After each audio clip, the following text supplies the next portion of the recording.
안녕하세요. 어라운드업 스튜디오 플래처입니다. 오늘은 좋은 코드 작성하기라는 주제로 한번 얘기를 나눠보려고 하는데요. 여러 시리즈로 좀 만들 예정이고, 오늘 말씀드릴 내용은 좋은 코드를 작성하는 방법 중에 코드 컨벤션이라는 게 있어서 이거를 한번 소개해 드리려고 합니다. 우선은 이 시리즈를 시작하기 전에는 꼭 이 말씀을 드리고 싶은데요. 이런 영상은 많은 사람들이 좋은 코드라고 부르는 요소들에 대해서 소개해 드리는 영상인데요. 다만 좋은 코드라는 거는 시간이 흐르면서 뭐 계속 바뀔 수도 있는 거고, 무조건적인 그런 절대적인 요소는 없다고 생각이 돼서 사전에 이렇게 말씀을 드리고서 시작하는 게 맞겠다고 생각을 해서 이러한 화면을 잠깐 띄워드렸습니다. 아무래도 지금까지는 지식을 좀 전달해드리는, 정보를 전달해드리는 컨텐츠였지만, 이런 영상 같은 경우에는 대체로 이제 주관이 좀 들어가는 내용이다 보니까 사실 저도 조금 조심스럽습니다. 뭐 물론 조심스러워야 해야 될 부분까지는 아닌 것 같긴 하지만, 아무래도 주관이 들어간다는 부분에서 이 부분은 사전에 양해의 말씀을 드리고 시작을 해야 될 것 같습니다. 자, 그럼 좋은 코드가 뭔지 한번 얘기를 나눠볼게요.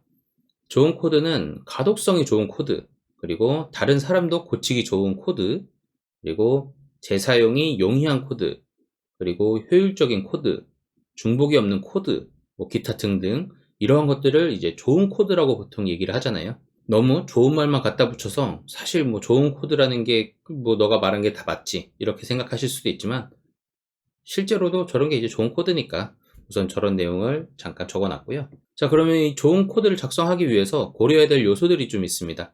이제 여기서 말하는 요소는 사실 뭐 이렇게 해라 라고 이렇게 정해져 있는 규칙 같은 건 아니고요. 보편적으로 우리가 계속 개발을 해오다 보니까 이런 부분들을 고려했으면 좋겠다라고 하는 그런 요소들이 이제 모여서 집단적으로도 이제 좀 순응해주는, 호응해주는 이제 그러한 요소들이라고 말씀을 드릴 수 있을 것 같습니다. 오늘은 코드 컨벤션만 말씀을 드릴 건데, 이제 프로젝트 구조도 있을 거고, 뭐 네이밍도 있을 거고, 아니면은 뭐 클린 코드, 뭐 이런 식으로 얘기가 나오는 것들이 있는데, 이 요소들에 대해서 하나하나씩 다른 영상에서 또 소개를 해드릴 거니까 오늘은 코드 컨벤션에 대해서만 한번 다뤄보도록 하겠습니다. 네, 코드 컨벤션이라고 하는 것은 읽고 관리하기 쉬운 코드를 작성하기 위한 코드 스타일의 규약을 얘기를 합니다. 코드 컨벤션을 준수하면은 어느 정도 이제 가독성이 좋아지는 효과가 있고요. 그리고 성능에 영향을 주거나 오류를 발생시키는 그러한 잠재적인 위험 요소를 줄일 수 있다라는 그러한 특징이 있습니다. 또한 차후 발생할 유지 보수 비용, 그러니까 우리가 이 소프트웨어의 생애 주기를 보면은 저희가 뭐 개발도 하고 거기서 이제 판매도 하고 거기에서 이제 업데이트를 하는 그런 작업들을 할 거잖아요. 이제 이러한 기간 중에서 소프트웨어를 개발하는 비용 중에 80% 이상이 유지보수에 쓰인다고 합니다. 여기서 말하는 유지보수는 뭐 다른 사람들한테 인수인계도 해야 되고, 아니면은 코드를 업데이트도 해야 되고, 리팩토링도 해야 되고, 자바라면은 뭐 자바 버전을 바꿔야 된다 이런 상황이 왔을 때 그거에 대한 코드 수정, 이러한 작업들, 일련의 과정들을 모두 다 유지보수 비용이라고 얘기를 합니다. 그러니까 막상 개발을 하고 나면은 나머지는 다 유지보수 비용이다라고 봐야 되는 거죠. 그래서 오늘 말씀드릴 내용은 아래에 있는 링크, 오라클이죠. 자바의 본격적인 그런 소유권을 가지고 있는, 저작권이라고 해야 될까요? 어느 정도 이 주체를 갖고 있는 이 오라클에서 제시하고 있는 이 코드 컨벤션에 대해서 한번 말씀을 드리려고 합니다. 제가 지금 이제 이후로 말씀드릴 내용들은 저 아래 경로로 들어가시면은 다 나와 있으니까 그 부분을 참고하셔도 상관이 없을 것 같습니다. 자, 코드 컨벤션 요소는 크게 한 7가지로 이제 구성이 되어 있는데요. 첫 번째로 파일의 구성, 그리고 들여쓰기, 그리고 주석, 선언, 명령문, 공백, 명령, 규칙 이런 것들을 큰 카테고리로 묶고 있는데요.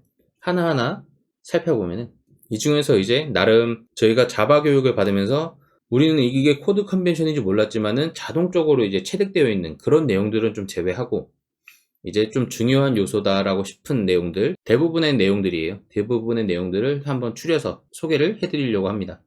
자, 파일의 구성이라는 게 있습니다. 우선 저희가 알고 있는 파일의 구성은 .java라고 하는 이 확장자 파일, 그리고 컴파일된 .class라고 하는 이 파일들이 있겠죠. 자, 그 중에서 이제 저희가 다루고 있는 이제 컴파일 이전에 .java의 확장자 파일인 자바 소스 파일을 한번 얘기를 나눠볼 건데, 이 자바 소스 파일은 여러 섹션이라고 하면 어느 정도 이제 구분이 될 수 있는 하나의 뭉텅이를 말하는 거죠. 이 섹션과 섹션을 구분하는 그러한 주석, 이런 것들로 구성이 되어 있는데, 소스 파일은 2000줄 이상 넘어가는 그러한 파일로 구성하는 것을 피해야 한다고 합니다. 그러니까 어느 정도 목적성에 맞게끔 한 가지 기능만 구현을 해서 우리가 이 파일을 읽는 데 있어서 불편함이 없게끔 좀 간략하게 작성을 하라는 얘기고요. 아래에는 이제 자바 소스 파일의 순서 같은 게 이제 잠깐 나와 있네요. 자바 파일이 시작을 하면은 맨 위에 주석을 달고요. 이제 시작하는 그런 스타팅 커멘트라고 하나요? 뭐 이제 그런 것들이 달리고, 그 이후에 이제 패키지와 임포트 문이 들어가고, 그 이후에 클래스나 아니면 인터페이스, 이 클래스가 구현이 되어 있는 거죠. 일반적으로 저희는 코드를 작성할 때 아직은 첫 줄에 주석을 다는 그런 행위는 많이 안 했을 거예요. 근데 이 주석을 통해서 이 소스 파일이 무엇인지 이런 설명하는 것도 사실 다른 사람들, 이제 좋은 코드 중에 이제 다른 사람도 수정하기 좋은 그런 코드가 있었잖아요. 그런 것들을 위해서는 위에서 이 파일이 어떠한 기능을 하고 어떤 것들을 목적으로 구현이 되어 있는지, 이런 것들에 대한 간략한 소개가 있으면은 좀 더 다른 사람들이 인수인계 받기에는 좀 수월할 것이다, 이런 얘기를 하는 겁니다. 자, 그런 다음에 이제 이 들여쓰기가 있습니다. 제가 지난 영상에서 뭐 인덴트나 탭 사이즈 같은 이제 그러한 코드 스타일을 구글에서 제공하고 있는 그 설정 값으로 적용하는 방법에 대한 영상을 올렸었는데, 거의 이제 거기 안에 들어가 있다고 보시면 될 것 같아요. 어느 정도 조금 저희가 수정은 좀 필요하지만, 간단하게 보시면은 자바는 기본적으로 4개의 공백을 들여쓰기 단위로 사용을 하고 있습니다. 저희가 탭을 치거나 아니면은 어떠한 블록 안에 들어가 갖고 하위 더 높은 레벨의 그러한 코드를 구현을 할 때 자동으로 들여쓰게 되는 그 칸수가 4칸이다 라는 거고요. 그리고 여기서는 탭을 정확히 8칸마다 설정을 한다고 합니다. 그러니까 탭 사이즈는 8칸이고 인덴트, 이거 기본적으로 들여쓰게 되는 그 칸은 4개다, 이렇게 설정을 해주시는 게 사실 맞는 거죠. 근데 저희는 아마 탭 사이즈나 인덴트나 다 4칸으로 설정을 했기 때문에 이 부분은 뭐 맞춰주셔도 되고 안 맞춰주셔도 상관이 없습니다. 어쨌든 제가 앞에서 말씀드렸다시피 이거는 이렇게 하면 좋겠다라고 하는 거기 때문에, 사실 그런 개발팀 내에서 어떠한 설정을 가지고 하는지 이런 것들만 잘 지켜진다면 꼭 이 규칙을 지켜야 될 필요는 없다라고 저는 생각을 하고 있습니다. 자, 그리고 이제 한 줄은 80자 이내로 맞춰주는 것이 좋다고 합니다. 이런 부분 참고해서 보시면 될 것 같고요. 이 80자 이내라는 거는 사실 저희가 보면은 인텔리제이에 보시면 조금 오른쪽, 화면의 오른쪽쯤에 실금이 하나 그어져 있어요. 이제 그걸 기준으로 저희가 컨트롤 알트 L 뭐 이런 자동 리포매팅을 해주는 이제 그러한 단축키를 썼을 때 그 길이를 기준으로 줄바꿈을 해주고 막 그러거든요. 이제 그러한 길이가 이제 80자 이내 정도면 되겠다, 이렇게 봐주시면 좋을 것 같습니다. 자, 그리고 이제 줄바꿈 원칙이라는 게 있습니다. 거의 이 줄바꿈 원칙은 사실상 저희가 코드를 계속 봐왔고, 그리고 어떠한 강의, 뭐 이런 교육을 통해서 계속해서 코드를 따라쳤든 아니면 내가 만들었든 이걸 하면서 저절로 습득이 되어 있을 거라고 생각을 하는데, 한 번 더 훑어보면 좋을 것 같다 생각해서 가져왔습니다. 자, 우선 줄바꿈 원칙 중에 쉼표 뒤에서 구분, 이제 여기서 구분은 쉼표 뒤에서 줄바꿈을 해줘야 된다라는 뜻이고요.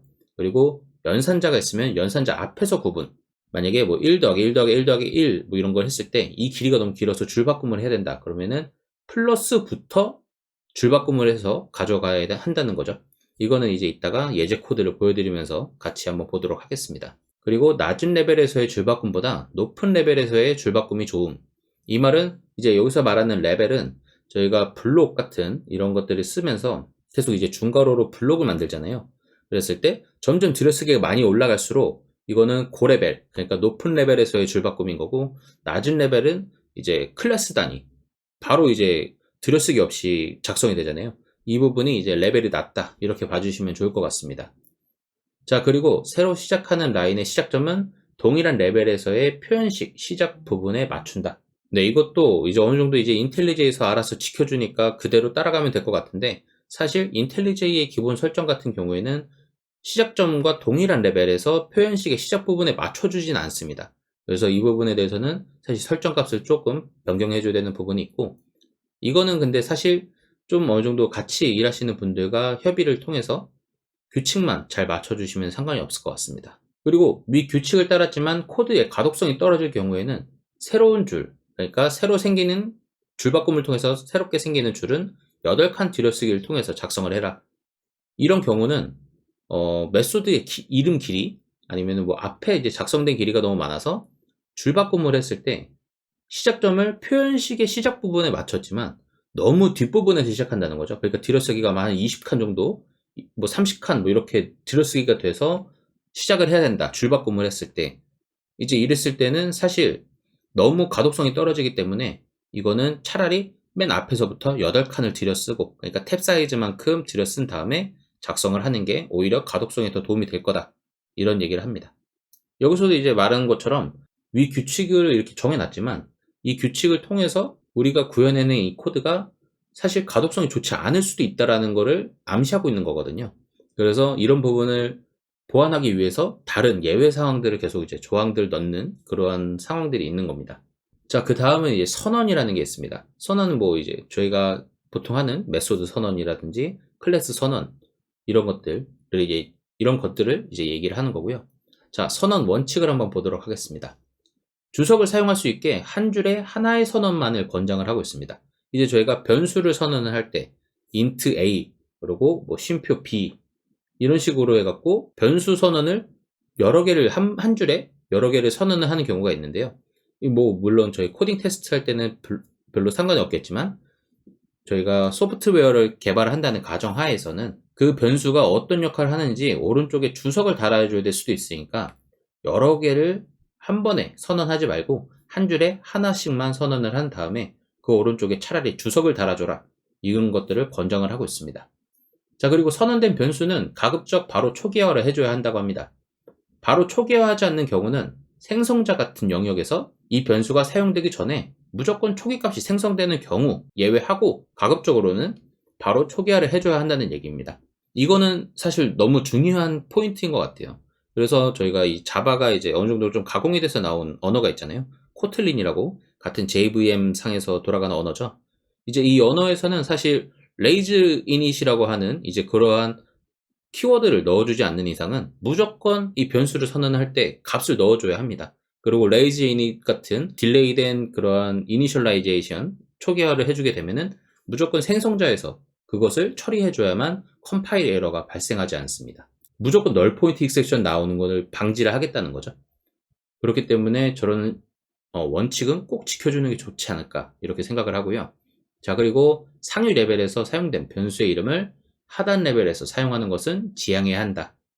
이것은 무슨 말이냐면 뭐 어떤 클래스 내부 전역 변수에 a라고 하는 변수를 하나 생성을 했다면 메인 메소드든 아니면은 일반 메소드든 생성자에서든 그 안에 있는 변수, 지역 변수에 a라고 하는 이름의 변수를 선언하지 말아라, 이런 것입니다.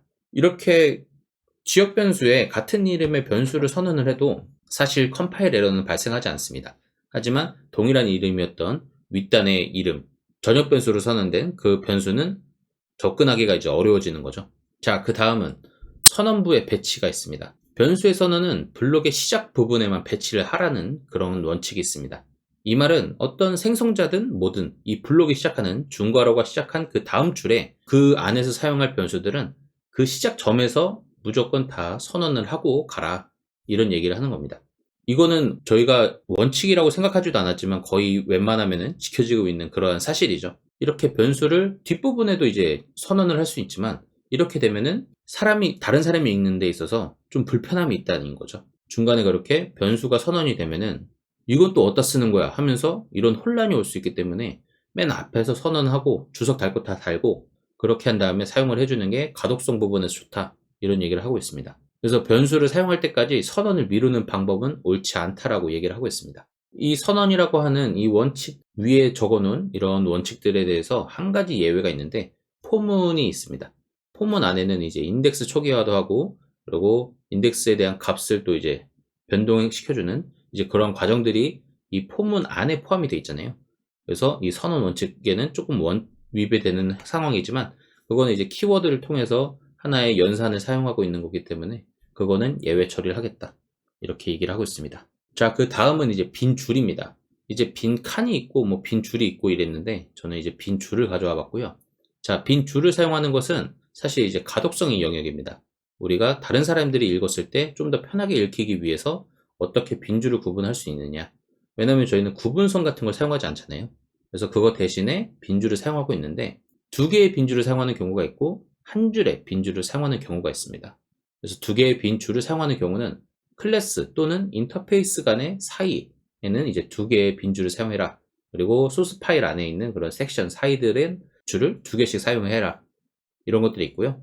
그리고 한 개의 빈줄을 사용하는 경우는 메소드 사이, 그리고 메소드의 지역 변수와 첫 번째 명령문, 어떤 명령하는 그런 실행문이 있을 거잖아요. 이제 지역 변수를 선언한 다음에는 꼭 한 줄을 비워놓고서 그 이후에 로직을 코드를 작성을 해라, 이런 뜻이고, 블록 또는 단일 라인의 주석 앞에는 한 개의 빈줄을 꼭 사용해줘라. 그리고 가독성 향상을 위해선 논리적으로, 그러니까 위에서 제시하고 있는 이제 그런 상황이 아니지만 우리가 어떤 논리적으로 구분하고 있는 섹션이 있다, 이거는 이렇게 구분이 되어야 해 라고 이제 판단을 한 그런 섹션이 있으면 그 사이에도 한 줄의 빈줄을 사용을 해서 조금 가독성을 향상시키는 것도 나쁘지 않다, 이렇게 얘기를 하고 있습니다. 자, 그 다음은 이제 공백이 있습니다. 앞에는 이제 빈 줄이었고 이번엔 이제 공백인데요. 아래 같은 경우, 그러니까 보시는 것과 같은 경우에는 공백 사용을 고려를 해야 합니다. 키워드와 키워드 뒤에 오는 괄호는 공백을 유지해야 한다고 합니다. 그리고 아규먼트, 인수가 여러 개일 경우에는 쉼표로 이렇게 작성이 되는데, 이 쉼표 뒤에는 꼭 공백을 둬서 여기서 사용되는 인수들이 눈에 좀 잘 보일 수 있게끔 구분을 해주는 게 좋고, 그리고 이 점을 제외한 모든 이항 연산자는 피연산자와 공백으로 구분을 해야 한다고 합니다. 그러니까 연산자들 사이에는 꼭 공백을 저희가 놓잖아요. 이거는 이제 포매팅 그냥 자동 포맷을 해도 다 띄워주니까 별로 신경 안 써도 될 것 같고요. 그리고 플러스 플러스, 마이너스 마이너스 같은 단항연산자 같은 경우에는 공백으로 구분하지 않아야 한다고 합니다. 오히려 이 변수와 단항연산자를 띄워놓으면 어색한 부분이 있죠. 이거는 저희가 늘 이렇게 붙어있는 모습을 봐왔기 때문인데 계속 그 부분을 유지를 해주는 게 좋습니다. 그리고 캐스팅, 강제 캐스팅 할 경우를 얘기를 하는 건데, 이 캐스팅을 할 경우에는 캐스팅 타입이 이제 앞에 괄호로 해서 설정이 되잖아요. 이것과 뒤에 있는 변수는 공백으로 구분을 해주는 게 좋다고 합니다. 자, 그리고 이제 공백을 사용하면 안 되는 부분이 또 있는데, 메소드 이름과 괄호, 이제 오른쪽에 괄호가 붙잖아요. 그 괄호 사이에는 공백을 사용하지 말자, 이러한 원칙들이 있습니다. 자, 이렇게 해서 이론적으로 우선은 코드 컨벤션에 대한 내용들을 한번 다뤄봤습니다. 이 외에도 아까 보셨던 그 링크로 들어가 보시면 여러 가지 이제 규칙들이 정의가 되어 있습니다. 특별히 이제 좀 봐야 될 거는 저희가 사용하고 있는 그런 명령문들, 뭐 while, for, if 등등, 스위치 같은 이런 것들에 대한 작성 방법에 대해서도 원칙이 다 작성이 되어 있지만 제가 이번 영상에서는 다루지 않고요. 이거는 링크를 들어가서 한번 봐주시면 좋을 것 같습니다. 자, 그러면은 이것과 관련돼서 제가 예제 코드들을 조금 작성해 왔습니다. 이걸 보면서 다시 한번 보도록 하겠습니다. 자, 코드로 넘어왔습니다. 자, 오늘 보실 내용은 이 렉처 패키지 안에 컨벤션 패키지를 하나 만들어 놨습니다. 이쪽에 5개의 클래스 파일을 만들어 놨는데 하나하나씩 좀 보도록 하겠습니다. 아, 그리고 이 페런트 클래스는 그냥 제가 예시를 만들기 위해서 만들어 놓은 클래스니까 별로 신경 쓰진 않으셔도 상관없을 것 같습니다. 자, 우선은 자바 코드 샘플이라는 걸 만들어 왔는데요. 여기는 기본적인 우리가 자바 코드를 작성을 했을 때 어떤 식으로 작성이 되어야 하는지 그거에 대한 형식을 조금 적어 왔습니다. 자, 맨 윗부분에 이런 식으로 주석이 달려 있는데요. 보통 이제 멀티플 커멘트라고 얘기를 합니다. 이런 여러 개의 줄을 사용해서 주석을 사용하는 방법을. 자, 이렇게 했을 때 이 맨 첫 번째 줄에 이렇게 주석 처리를 해서 클래스 이름도 적어주고요. 물론 여기 클래스 이름이 있지만 이 주석에서 한눈에 좀 볼 수 있게끔 문서화를 한다는 거죠. 그리고 버전 정보도 적어 놓고요. 그 다음에 데이트, 그러니까 이 코드를 작성한 날짜, 그리고 저작권 표시 같은 것들이 이쪽에 들어가게 됩니다. 그 아래에는 이제 이 패키지가 들어가는데 이거는 이제 작성하라고 만들어 놓은 거 아니고 제가 이런 것들이 있다를 보여드리기 위해서 작성한 이 주석이니까 이거는 참고만 해주시면 좋을 것 같습니다. 그래서 패키지 정보가 들어가고 그 다음에 임포트 정보가 들어갑니다. 임포트 할 게 없어서 의미로 하나 넣어 놨습니다. 자, 그 다음은 이제 이쪽에 아스타 2개가 들어간 자바 독 형식이죠. 이제 자바에서만 쓰이는 주석 형식인데 여기도 클래스의 디스크립션, 그러니까 클래스의 정보가 간단하게 들어가고 그 다음에 author 해서 코드를 작성한 사람의 이름이 들어가고 버전 정도 넣어주시면 좋을 것 같습니다. 이 이후에 이제 뭐 데이트, 그러니까 작성 일자도 들어가긴 하는데 작성 일자는 사실 조금 관리하기가 어려운 부분이 좀 있어서 버전 정도만 관리해 주시는 게 좋지 않을까 이렇게 생각을 합니다. 자, 그래서 퍼블릭 클래스 해서 저희가 일상적으로 보던 그런 클래스 선언부가 여기에 구현이 되고요. 그 다음에 이쪽에 이런 주석이 또 들어가게 됩니다. 그래서 클래스 구현 코멘트 주석이라고 되어 있는데요. 이 클래스를 구현하면서 내가 작성하고자 하는 그런 코멘트가 있으면은 이런 형식으로 주석을 하나 달아주셔도 상관이 없습니다. 그 다음은 이제 변수를 이제 선언을 해주잖아요. 이쪽에는 이제 바로 클래스 아랫단에 있는 전역 변수 라인인데 이 부분은 이제 구현하는 순서가 또 있다고 합니다. 자, 스태틱 변수가 먼저 선언이 돼야 하고요. 그래서 스태틱 붙은 변수가 먼저 선언이 되고 스태틱이 붙지 않은 변수가 이후에 선언이 됩니다. 그리고 동일한 레벨이라고 여기서 의미를 하는 거는 스태틱 변수면 같은 레벨, 스태틱 레벨이 아니면 또 다른 레벨이라고 보시면 될 것 같습니다. 그래서 같은 스태틱의 변수라고 하면은 public, protect, default, private 순서로 변수들을 선언을 해주시면 됩니다. 그런 다음에 이런 식으로 각 변수마다 코멘트를 또 달아도 상관이 없다고 합니다.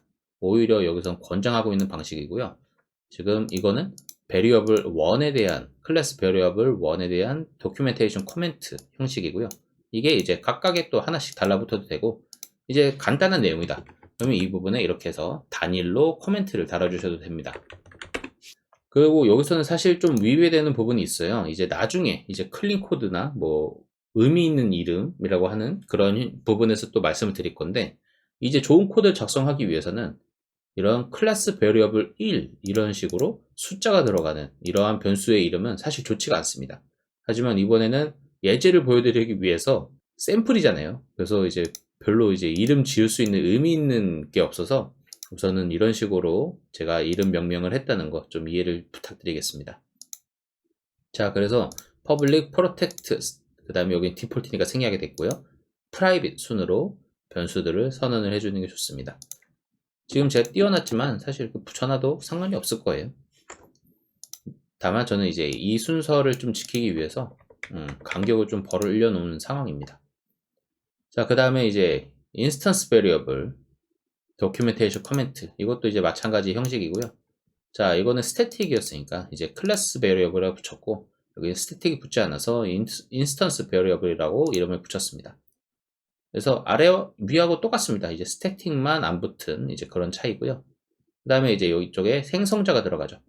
그래서 이 생성자 부분도 생성자 관련해서 코멘트를 이런 형식으로 달아주시면 좋을 것 같고 이쪽은 또 이제 메소드입니다.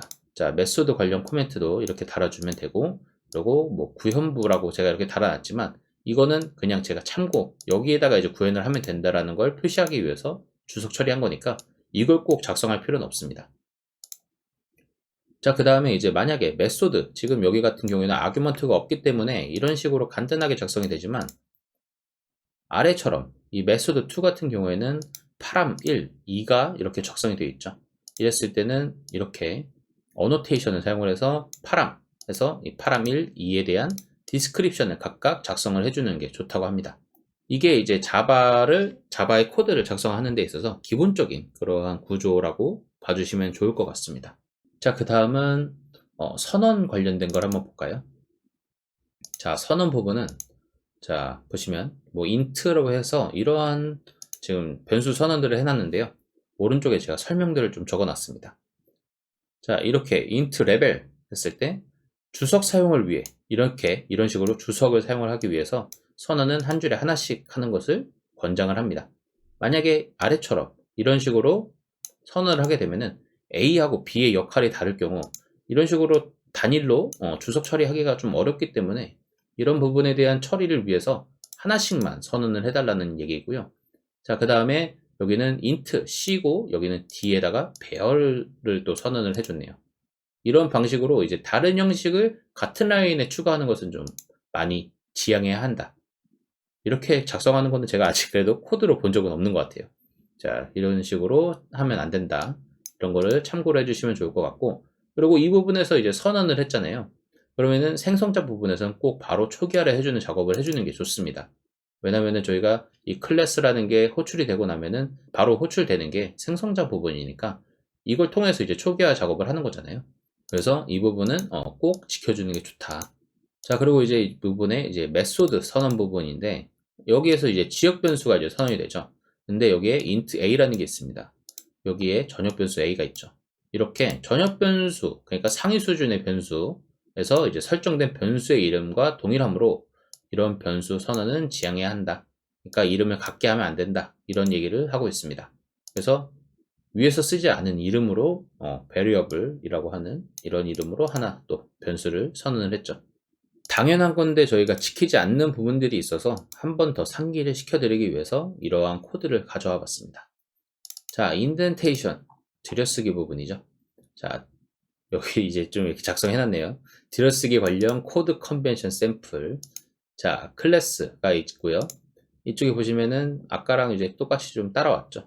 자, 저 같은 경우에는 여기에 이제 파이널 부분을 좀 구분을 해놨고, 그리고 이쪽에 이제 다 프라이빗이니까 이거는 이제 동일 레벨이라고 보고, 타입별로 조금 이제 한 줄씩 구분을 하는 이제 이런 작업을 했네요.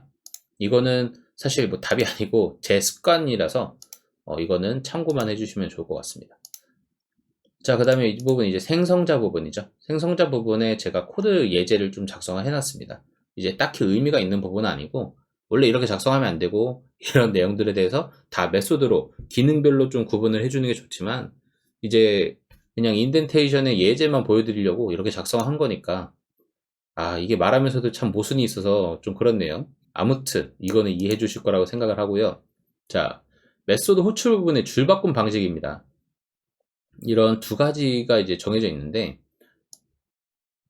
여기 지금 이쪽에 제가 아까 말한 그 라인이죠. 이 라인을 넘어가니까 이렇게 줄바꿈이 된 거예요. 그랬을 때 이 시작 부분 표현이 되는 이 부분에 맞춰서 줄바꿈이 돼야 한다라는 얘기고요. 자, 이쪽에 보시면은 여기는 이 메소드를 호출하면서 이 안에 또 메소드가 또 호출이 됐어요. 사실 이런 방식은 클린 코드, 깨끗한 코드를 작성하는 방법에서 권장하는 방식은 아닙니다. 다만 이제 예시를 보여드리려고 이런 식으로 갖고 왔고요. 자, some method 2 부분이 이렇게 괄호로 이 길이만큼 존재를 하고 있기 때문에 이거를 중간에서 이제 구분을 하기에는 조금 애매하다 이거죠. 그래서 아예 앞부분을 도려내고 여기서 이제 시작을 하는 이런 줄바꿈이 된 것을 볼 수가 있네요. 자, 그 다음은 이제 산술식에 대한 줄바꿈 방식입니다. 아까 말씀드렸던 그런 연산자 관련된 줄바꿈인데요. 자, 이 부분에서 길이가 너무 길기 때문에 이 플러스, 그러니까 이 연산자부터 줄바꿈이 돼서 내려온다. 그러니까 이 말은 이런 식으로 줄바꿈이 되면 안 된다는 거죠. 이렇게. 이건 옳지 않다. 쉼표 같은 경우에는 쉼표 뒤에서 이제 줄바꿈을 하지만 연산자의 경우에는 연산자부터 줄바꿈을 해줘야 한다. 자, 그리고 이거는 이제 선호되는 방식이고요. 왜냐면은 이제 줄바꿈을 했을 때 바로 이 표현식 부분, 시작 부분부터 해갖고 시작을 하니까요. 그렇지만 여기 이제 괄호가 있는데 이 괄호를 잘라내는 이제 이러한 방식은 사실 피해야 한다. 왜냐면은 괄호부터 이렇게 잘라내게 되면은 시작점이 이 괄호부터 시작을 하는 동일 수준에서 잘라야 되니까요. 이렇게 되니까 사실 가독성 부분에서 좋지가 않아요. 좀 억지로 만들어내서 더 안 좋아 보이는 것도 있긴 하죠. 그래서 이런 방식은 좀 피해야 한다. 이렇게 봐주시면 될 것 같고요. 자, 그리고 이 부문에 대한 줄바꿈입니다. 자, 지금 여기 나와 있는 첫 번째 예시는 잘못된 방식이라고 합니다. 그래서 이거는 뭐냐? 이제 이 부문의 경우에 이제 측정해서 얘기를 하는 건데, 여기 이 부문에서는 사실 여기서 들여쓰기를 한번 더 해주는 이런 방식을 더 선호하고 있습니다. 왜냐면은 이렇게 동일 라인으로 가게 되면은 이 부문이 시작하는 부분에서 구현부 부분과 이제 라인이 겹쳐서 가독성 부분에서 좀 떨어진다. 이런 얘기가 있어서 이 부분에 대해서는 들여쓰기를 해갖고 좀 구분을 해주는 게 가독성 부분에서 더 좋지 않냐. 이런 얘기를 하는 거고요. 그리고 더 좋은 방법은 사실 너무 이렇게 잘라서 이 개발자 특유의 이 작성하고 있는 이 개발자만이 좋아하는 이런 방식 말고 그냥 대체로 좋아하는 이러한 방식으로 좀 작성하는 게 어떻냐 이런 식으로 제시를 하고 있습니다. 그래서 이런 두 가지 방식 꼭 이 부분을 들여쓰는 부분이 이제 중요한 거죠. 이런 방식으로 좀 대체를 하자라는 얘기입니다. 자, 그 다음은 이제 메소드 선언 부분의 줄바꿈 방식입니다. 자, 메소드를 선언을 할 때 아규먼트가 많아지게 되면은 줄바꿈을 할 수밖에 없는 상황이 오는데요. 이때 이제 앞에서도 이제 보신 것처럼 이제 쉼표 뒤에서 이제 줄바꿈을 해주면 되는 부분이고, 그리고 이렇게 괄호가 있으니까 이 괄호 부분에서 시작을 해줘라. 이런 얘기를 여기서 이제 전달을 하고 있는 겁니다. 자, 근데 요거 이제 나머지도 이제 같은 비슷한 그런 건데, 자, 보시면은 여기에 인덴트, 8스페이스, 이게 아까 말씀드렸던 너무 길어서 이제 가독성이 오히려 떨어지는 경우, 그러니까 예외 상황을 얘기하는 건데, 자, 이렇게 지금 뭐 private static synchronized void 해갖고 이름도 메소드 이름도 길어버리고 이랬을 때는 사실 여기서 이제 줄바꿈을 해야 되는 상황이 왔을 때 줄바꿈을 하게 되면은 사실 여기 있는 게 아니고 이렇게 붙어버려야 되는 거잖아요, 사실. 그래서 이런 부분이 가독성 부분에서 너무 떨어진다. 그렇기 때문에 이제 여기서 제시하고 있는 거는 차라리 8칸만 띄워라 라고 하는 그러한 것을 제시하고 있는 겁니다. 그러면은 이제 시작점을 맞춰주진 않았지만 오히려 이 부분이 가독성이 더 좋지 않냐, 이런 얘기를 하고 있습니다. 자, 그 다음은 이제 서술 부분, 이제 스테이트먼트 부분인데요. 자, 뭐 생성자 부분에다가 이제 좀 몇 개 작성을 해놨는데 이거는 간단합니다. 자, 각 줄에는 최대 하나의 명령문으로만 구성이 돼야 한다. 그래서 이거 제가 줄바꿈되면서 이렇게 바뀌어 버렸네요. 이게 원래 이렇게 되어 있었습니다. 그래서 int a 1이라고 하는 이런 변수가 하나 선이 됐을 때, 자, 이렇게 하나씩 이제 계속 실행되는 부분이 있는 이런 방법은 사실 옳은 방법이다. 근데 플러스도 하고 마이너스도 하고 이러한 명령이 중복이 아니고 여러 개의 명령이 한 줄에 구분이 되는 거는 옳지 않은 방법이다라고 하는 그런 얘기를 하고 있습니다. 자, 그리고 리턴 구문, 이 부분은 사실 제가 예제를 좀 만들기가 어려워서 말로만 좀 설명을 드리는 게 좋을 것 같은데요. 자, 이 리턴하고 있는 이 구문은 반환값을 꼭 명확하게 만들어서 리턴을 하라고 하는 그런 얘기를 하고 있습니다. 자, 여기서 보시면 반환값을 명확하게 만들지 않는 한 괄호 사용은 지양한다. 그러니까 이 리턴 부분에서 어떤 값을 또 도출해내기 위해서 저희가 메소드를 호출해갖고 그 값을 바로 리턴하는 경우들이 존재를 하잖아요. 그렇게 작성하지 말아라는 그런 얘기입니다. 그렇지만 이제 명확하다, 명확하면은 허용해 줄게 라고 하는 그런 얘기입니다. 자, 보시면 여기 안에 보시면 얘는 이미 여기에 지금 3학년선자가 이미 들어가 있죠. 이 길이가 4냐, 그래서 맞으면은 이걸 리턴하고 아니면은 4를 리턴해, 이런 식으로 지금 얘기를 하고 있는 겁니다. 이거 같은 경우에는 사실 명확하니까, 명확한 부분이니까 이 정도까지는 봐주지만 오히려 여기서 다른 메소드를 호출을 해서 여기서 아규먼트를 또 여러 개를 날려갖고 리턴을 받는다, 이런 거는 사실 모든 개발자들이 같이 이제 합의된 사항이 아니면은 지양을 해야 된다라고 하는 그런 얘기를 담고 있습니다. 자, 이렇게 해서 오늘 자바 컨벤션이라고 하는 것에 대해서 한번 잠깐 알아봤습니다. 물론 지금 보시면은 대부분 맞는 말이고 저희가 어느 정도 많이 지켜온 그러한 사항들이니까 그냥 가볍게 보고 넘기실 수도 있는데, 실제로 오라클 사이트에서 실제로 코드 컨벤션을 보신 분은 많지 않을 거라고 생각을 합니다. 그러니까 이 기회에 한번 살펴보시고 내가 작성하고 있는 코드와 어느 정도의 차이가 있는지, 물론 뭐 대부분의 분들이 그냥 인텔리제이나 이클립스에서 제공하고 있는 기본 그 포맷 규칙을 따라서 그냥 자동 줄바꿈을 하고 있을 거니까 별로 상관은 없겠지만, 어떤 부분이 인텔리제이에서 제공하고 있는 설정값과 좀 다른지 이런 부분들 좀 비교해 보면서 그러면 이 코드는 이렇게 좀 바꿔야겠다 하는 부분들을 좀 바꿔주시면 좋을 것 같습니다. 자, 설정값을 한번 들어가 보시면은, 자, 코드 스타일 부분에 이 자바 부분 들어오면은 기본적인 아까 보셨던 코드 컨벤션에 대한 내용들이 여기에 다 담겨 있습니다. 그래서 탭과 뭐 인덴트, 그리고 공백, 그리고 래핑이 이제 이 부분에 줄바꿈도 같이 포함하고 있는 거거든요. 그래서 래핑 앤 브레이스도 보고, 그리고 빈줄, 빈칸에 대한 이런 규칙들도 여기 다 적성이 되어 있으니까 이게 어떻게 구현되는지 이런 것들을 하나씩 이제 바꿔보면은 변경되는 부분들을 볼 수가 있습니다. 그래서 이런 부분도 한번 체크해 보면서 한번 점검을 하고 가는 시간이 되었으면 좋겠습니다. 다음번에는 더 좋은 코드를 작성하는 방법에 대해서 또 다른 이론, 뭐 이론이라고 해야 될까요? 네, 그런 것들이 있으니까 앞으로 더 공유 드리도록 하겠습니다. 그럼 오늘 영상은 여기서 마치도록 하겠습니다. 오늘도 좋은 하루 되시길 바라겠습니다. 감사합니다.